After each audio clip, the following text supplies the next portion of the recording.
किसी ने बड़े कमाल की बात कही है कि 100 गुना बढ़ जाती है खूबसूरती महज मुस्कुराने से, फिर भी लोग बाज नहीं आते हमेशा मुंह फुलाने से।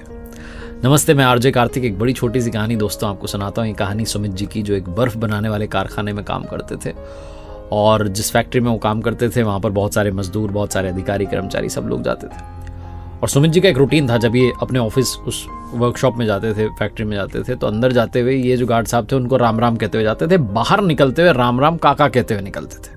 हमेशा का था, बड़े खुश होकर के, मुस्कुरा करके उनसे बात करते थे। एक दिन सुमित जी जो थे फैक्ट्री में, जब शाम में निकलने का समय था, तो इनको लगा कि एक बार फ्रीज़र रूम में जाकर के देख आता हूँ क्या हालत है।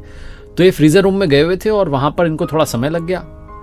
और क्योंकि छुट्टियों का समय था, लोग जल्दी में थे अपने घर जाने की, तो छुट्टियों का सीज़न शुरू होने वाला था, फटाफट लोग निकल रहे थे। किसी को लगा कि अंदर कोई नहीं है, तो वो बाहर से दरवाज़ा लगा करके चला गया फ्रीज़र रूम का। और अंदर सुमित जी जो थे वो अटके हुए थे अपने काम में। सुमित जी को पता नहीं था कि कोई गेट लगा के चला गया। जब ये काम फिनिश करके वापस आए दरवाजे की तरफ, तो देखा बाहर से दरवाज़ा लगा हुआ है। सुमित जी खटखटाने लगे, अपनी पॉकेट देखी तो फ़ोन भी नहीं था, क्योंकि फ़ोन डेस्क पर रखा हुआ था, वहीं छोड़ दिया था। सुमित जी को टेंशन हो गई कि अब क्या होगा, मैं तो फंस गया हूँ, सब लोग चले गए हैं। वो दरवाजे में छोटा सा ग्लास बना हुआ था, उस ग्लास से बाहर की तरफ देखा, कोई नहीं दिख रहा था, सन्नाटा हो रहा था। और फ्रीजर रूम में ठंड बढ़ती चली जा रही थी, टेंशन बढ़ती चली जा रही थी कि अब जान जाने वाली है। सुमित जी को लग रहा था कि वैसे भी छुट्टियों का सीजन शुरू हो रहा है, शायद ही कल कोई आए, और अगर कोई आया भी तो पता नहीं कब आएगा, कब दरवाज़ा खोलेगा। मेरे पास तो फ़ोन भी नहीं, मैं कैसे बुलाऊं किसी को मदद के लिए। दिमाग खराब हो गया। चारों तरफ बर्फ़ थी, तो ठंड बढ़ती चली जा रही थी, ठिठुरन होने लगी। कोने में जाकर के दुबक करके बैठ गए और भगवान से प्रार्थना करने लगे कि प्रभु मुझे बचा लो, मुझसे जो पाप है उनके लिए मुझे क्षमा कर दो। मुझे पता नहीं मैंने क्या गलती कर दी कि मैं यहाँ पर आज फंस गया हूँ। बीवी बच्चों को संभालने वाला मैं ही हूँ, कोई सहारा नहीं रहेगा उनका, मैं चला गया तो मेरी जान ऐसे मत लो, मुझे ऐसी मौत मत दो। बहुत कुछ कहने लगे। और ऐसे प्रार्थना करते करते आधा एक घंटा बीत गया। 1 घंटा करीब बीता होगा कि अचानक से खटखट की आवाज़ आई। अब इनके अंदर इतनी भी हिम्मत नहीं थी कि जाकर के देखें दरवाजे पर कौन है। दरवाज़ा खुला और गार्ड साहब अंदर चले आए। सर जी आवाज़ दे रहे थे। गार्ड साहब ने देखा अंदर तो कोने में दुबक करके सुमित जी बैठे हुए थे। ठंड के मारे जान जा रही थी। बिना देरी के गार्ड साहब इनको बाहर लेकर के आया, हीटर के पास में बैठाया। और थोड़ी देर बाद जब सुमित जी की जान में जान आई, सांस में सांस आई, तब पूछा गार्ड साहब ने कि साहब आप कैसे फंस गए थे। सुमित जी ने कहा वो तो मैं फ्रीजर रूम में कुछ देखने के लिए गया था, किसी ने बाहर से दरवाज़ा लगा दिया। पर आप मुझे बताओ कि आपको कैसे पता चला कि मैं अंदर हूँ। यहाँ तो इतने सारे लोग आते हैं, आपको कैसे पता चला कि मैं अंदर हूँ और आप मुझे ढूंढते ढूंढते चले आए।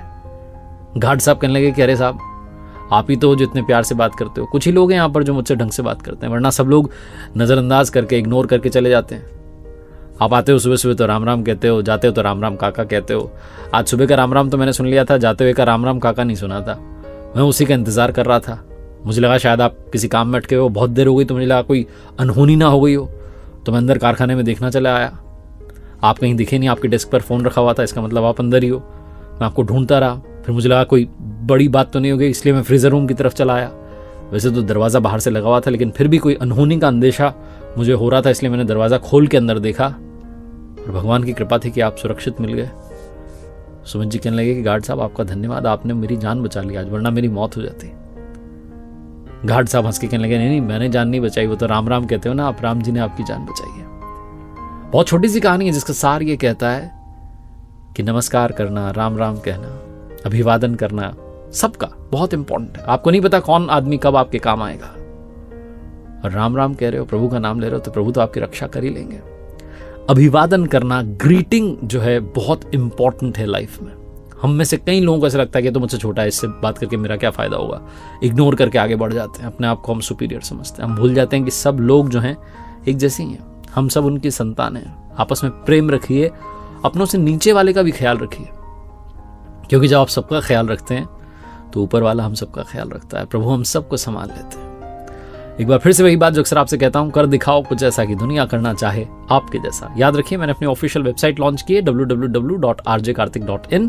जाइएगा, कुछ कोर्सेज वहां पर लॉन्च किए, जरूर से देखिएगा। आई एम श्योर आपको बहुत बेनिफिट मिलेगा।